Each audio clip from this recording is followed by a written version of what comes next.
मम्मीच्या डोळ्यात आहे ना पाणी येत होतं. Finally it's time to leave Vaijapur. आता वैजापूरमधून तर निघलोय मी एक न्यू जर्नीसाठी. आता न्यू जर्नी म्हणजे आता आपली इंजिनिअरिंग लाईफ आहे.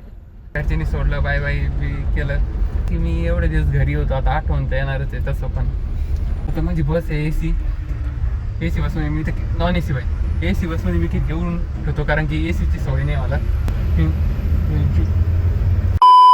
इथून आपली न्यू जर्नी सुरुवात होती.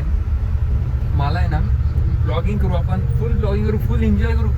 इंजिनिअरिंग लाईफला पूर्णपणे एन्जॉय करायचं आहे. पूर्णपणे एक्स्ट्रोवर्ट होऊन जे कारनामे करता येईल ना तेवढे करायचे. बेंचोत बघू काय होईल काही नाही, पण करू, मजा करू. आता निवांत मी झोपतोय कारण की ना ते ए सीची एवढी सवय नाही म्हणून झोपलेलो बरं राहील.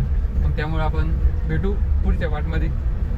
तोपर्यंत व्हिडिओला लाईक करा आणि चॅनलला सबस्क्राईब करा. यूट्यूबवरती बघत असेल यूट्यूबवरती, इंस्टाग्रामवरती बघत असेल इंस्टाग्रामवरती, पण आपल्या चॅनलला सबस्क्राईब करा. ठीक आहे, आणि रेडी राहा. खूप काही करू, खूप मजा करू. Bye bye. Ready to go for our engineering life.